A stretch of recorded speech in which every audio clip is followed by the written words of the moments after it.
Assalamualaikum warahmatullahi wabarakatuh.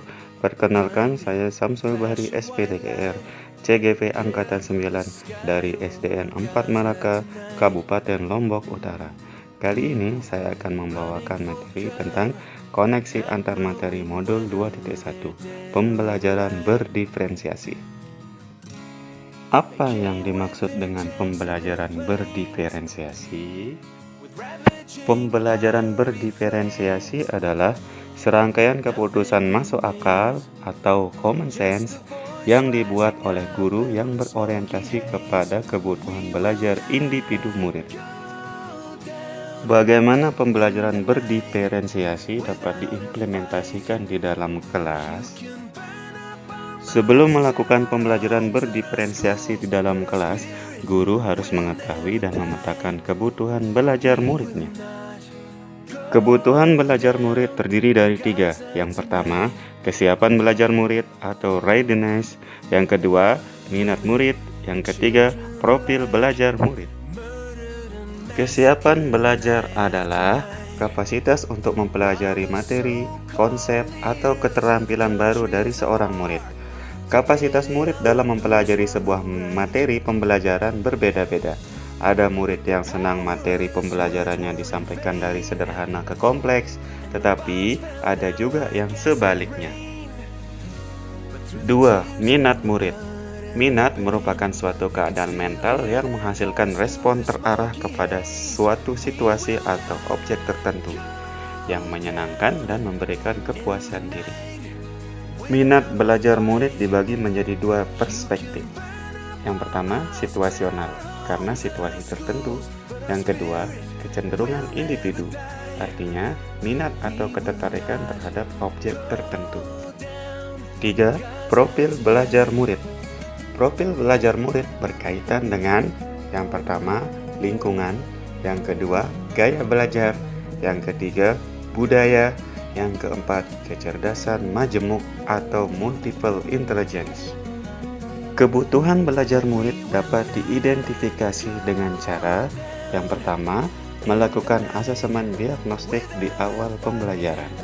Yang kedua, mengamati perilaku murid selama pembelajaran. Yang ketiga, melakukan refleksi dan diskusi bersama rekan sejawat. Strategi untuk mendiferensiasikan pembelajaran dibagi menjadi 3. Yang pertama, diferensiasi konten. Yang kedua, diferensiasi proses. Yang ketiga, diferensiasi produk. Diferensiasi konten yaitu berkaitan dengan perbedaan konten materi yang diajarkan kepada murid sebagai tanggapan dari kesiapan belajar murid, minat, atau profil belajarnya, baik itu visual, auditory, atau kinestetik, atau bahkan bisa kombinasi dari ketiganya. Diferensiasi proses yaitu berkaitan dengan kegiatan yang memungkinkan murid untuk berlatih, memahami, atau memaknai konten dengan cara membedakan proses yang harus dijalani oleh murid. Diferensiasi produk yaitu berkaitan dengan perbedaan produk tagihan kepada murid dengan memberikan tantangan atau keragaman variasi dan memilih produk apa yang diminatinya sebagai hasil belajar murid. Bagaimana keterkaitan antara materi modul 2.1 pembelajaran berdiferensiasi dengan modul lain di program guru penggerak? Keterkaitan modul 1.1 dan 2.1. Untuk melaksanakan pembelajaran berdiferensiasi, guru harus memenuhi kebutuhan belajar anak dan menyesuaikannya dengan kodrat alam dan kodrat zaman di mana murid berada. Hal ini sesuai dengan filosofi Ki Hajar Dewantara pada modul 1.1. Keterkaitan modul 1.2 dan 2.1. Salah satu poin dari nilai guru penggerak adalah berpihak kepada murid, yang artinya harus bisa memenuhi kebutuhan belajar murid. Selain itu, peran guru penggerak adalah sebagai pemimpin pembelajaran, yang artinya harus mampu mengatur dan merencanakan pembelajaran dengan baik, salah satunya dengan penerapan pembelajaran berdiferensiasi di kelas. Keterkaitan modul 1.3 dan 2.1.